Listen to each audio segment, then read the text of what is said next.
नमस्कार, मैं हिमांशु और आप देख रहे हैं टारगेट विद हिमांशु। इस वीडियो में हम थोड़े अलग विषय पर चर्चा करने वाले हैं और विषय है एक एक्सीडेंटल डेथ कवर है। देखिए, हर कोई इसलिए कमाता है कि वो बेहतर जीवन जी सके, उसके परिवार के सामने कोई समस्या ना आए। लेकिन ऐसा अक्सर आपने देखा होगा कि अगर आप सरकारी कर्मचारी हैं या प्राइवेट कर्मचारी हैं, कोई दिक्कत नहीं है, ये सभी के लिए है, पहले तो ये समझ लीजिए। कभी-कभी आप देखते हैं मार्ग दुर्घटनाओं में कई लोग शिकार होते हैं, कई लोगों की मृत्यु हो जाती है। इस चैनल से ज़्यादातर शिक्षक जुड़े हैं, वो देखते हैं कई किस प्रकार से शिक्षक साथी भी विद्यालय जाते समय, आते समय शिकार हो जाते हैं, उनकी मृत्यु हो जाती है।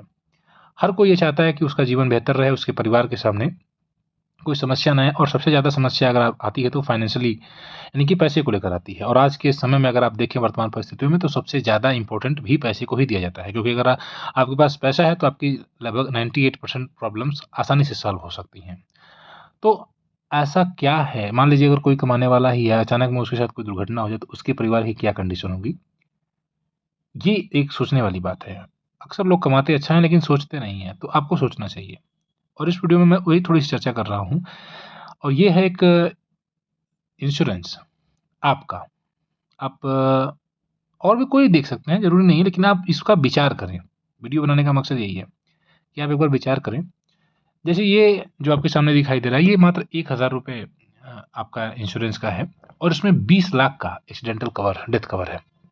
जैसे आप अक्सर मैंने बताया कि कई बार 18 वर्ष से 65 वर्ष इसकी एज लिमिट है और आपने अगर इंश्योरेंस कराया है और आपका 1 वर्ष का ₹1000 मात्र लगेगा और 1 वर्ष तक अगर कोई दुर्घटना में मृत्यु होती है, तो उसमें परिवार को 20 लाख रुपए 24 घंटे के अंदर मिल जाते हैं। तो ये एक बहुत अच्छा प्लान हो सकता है।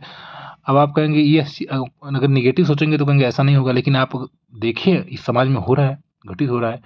कौन कब किस प्रकार से शिकार हो जाता है, मार्ग दुर्घटना में किसकी मृत्यु हो जाती है, आप देखते हैं। तो अपने आप क्या कोई ये चाहेगा कि उसके जाने के बाद उसके परिवार को किसी प्रकार की समस्या हो? नहीं चाहेगा, कोई नहीं चाहेगा और कोई नहीं जानता कि उसकी कब उसके साथ क्या होने वाला है। ये एकदम फैक्ट है, आप जानते हैं, तो हकीकत है। अक्सर दुर्घटनाओं में शिकार लोग होते हैं, मृत्यु होती है, तो क्या ये आपके लिए अच्छा नहीं हो सकता है? अगर आप देखें तो 1 दिन का ₹3 लगभग जा रहा है इसका, ₹3 कुछ नहीं हुए होते हैं। अगर आप कर्मचारी सरकारी हैं या प्राइवेट कर्मचारी हैं या कुछ भी नहीं कर रहे हैं तो भी।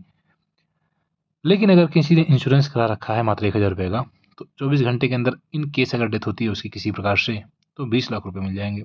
और 20 लाख ये नहीं होगा कि 20 लाख रुपए से कोई वापस ज़िंदा तो नहीं हो जाएगा, लेकिन 20 लाख एक अच्छा खासा अमाउंट है, परिवार को की फाइनेंशियली हेल्प यहाँ पर होगी। और आप कमा इसीलिए तो रहे हैं कि आप सुखी रहें और आपके बाद आपके परिवार में जो है वो सुखी रहें। तो ये आपको कराना चाहिए। एक ये प्लान है जो कि आप करा सकते हैं कि इसमें आप नॉमिनी को ऑप्शन देंगे। मान लीजिए आपने अगर करा रखा है 20 लाख रुपए का तो मात्र ₹1000 1 साल में लगेंगे आपके और ये आप जिसको भी अपना नॉमिनी बनाना चाहते हैं बना दीजिए। तो ये एक बेहतर विकल्प हो सकता है, ठीक है? तो ये मैं मेरा मेरे द्वारा इस प्रकार की वीडियो बनाने का मकसद यही है कि आप थोड़ी चीज़ों को समझें, क्योंकि अक्सर लोग इधर-उधर खर्च करते हैं लेकिन इन चीज़ों में ज़्यादा ध्यान नहीं देते हैं। तो देना चाहिए आपको ध्यान। आप बाइक से अगर चलते हैं तो और भी ज़्यादा ध्यान देना चाहिए। आप जानते हैं कि भारत में बाइक से एक्सीडेंट सबसे ज़्यादा होते हैं। सबसे ज़्यादा मरने वालों की संख्या भी बाइक से ही है, दुर्घटनाओं में शिकार होते हैं। तो ये चीज़ें आपको समझनी चाहिए और किसके साथ कब क्या हो जाएगा कोई नहीं जानता, इसलिए ये सब चीज़ें आपको अपने साथ लेकर चलनी चाहिए ताकि आप अगर सही हैं, हर कोई चाहता है, हर कोई जीना चाहता है, लेकिन अगर चीज़ें अगर आपके अगेंस्ट होती हैं, तो फिर कम से कम सिक्योर परिवार रहे, परिवार फाइनेंशियली अ, परिवार को हेल्प मिले, ये हर कोई चाहता है। तो इसके लिए आप एक बार इसमें देखें और समझें।